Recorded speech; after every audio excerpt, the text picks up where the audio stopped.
I never thought I'd be the kind of person who got involved in something like this. But sometimes, life puts you in situations that test your morals. Especially when desire and curiosity get the best of you. It started with my roommate, Jess. She and I had been close since our freshman year of college, sharing late-night snacks, boy talk, and all the ups and downs of young adult life. She had this boyfriend, Kyle. Tall, athletic, always wore those tight black t-shirts that left little to the imagination. I'd be lying if I said I hadn't noticed him. Every girl did. But he was hers, and that was the line I never planned to cross.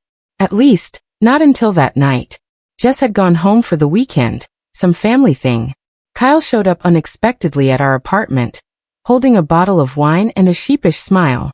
He said he thought Jess would be there, and asked if he could just hang out for a bit. I hesitated, but only for a second. I let him in. We talked. We laughed. We drank. One glass turned into two, and two turned into let's just finish the bottle. I was tipsy, and so was he. He started telling me how Jess had been distant lately, that she hardly touched him anymore, that he felt like she wasn't even attracted to him. I didn't know what to say, so I listened. Then he looked at me with those piercing eyes and said, "You're different. You actually make me feel wanted." That should have been my cue to shut things down, to tell him to leave. But the air was heavy, charged, and the heat between us was undeniable. He leaned in and I didn't stop him. Our lips met, soft at first, then hungry. His hands were all over me, and I wasn't exactly resisting. Before I knew it, we were in my room. Clothes came off. Breathing got heavy. But then, something unexpected happened. He paused. "Wait," he said. "I can't. It's not going in." I stared at him, confused. "It's too tight," he muttered. "Too thick." He tried again, guiding himself, shifting angles, but it just wasn't happening. I laughed awkwardly, thinking maybe the wine was making this whole thing weirder than it should be. "Maybe we should stop," I whispered. But he didn't want to. He was determined. So he tried again, slowly this time, patiently.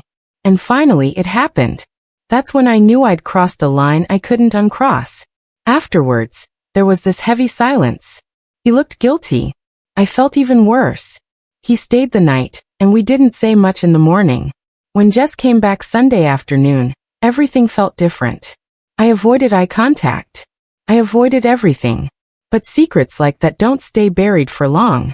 A week later, she found a wine cork in the trash with lipstick that didn't match hers. She confronted me, and I didn't deny it. "You were my best friend," she said. "And you let him try again?" I had no excuse.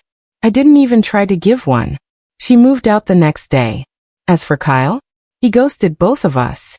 Maybe he couldn't handle the fallout, or maybe that's just the kind of guy he always was. I guess I didn't really know him. And maybe deep down I didn't really know myself either. I still think about that night. Not because it was passionate or exciting, though in a twisted way, it was. I think about it because it was the moment I let impulse override loyalty. The moment I became someone I never thought I'd be. People ask if I regret it. The answer is yes and no. Yes, I lost a friend. Yes, I broke trust. But it also forced me to face a part of myself I'd been pretending didn't exist. The part that craves attention, even when it's dangerous, even when it's wrong. Would I do it again? No. I've learned. Painfully. But I'm also not going to lie and say I didn't want it in the moment.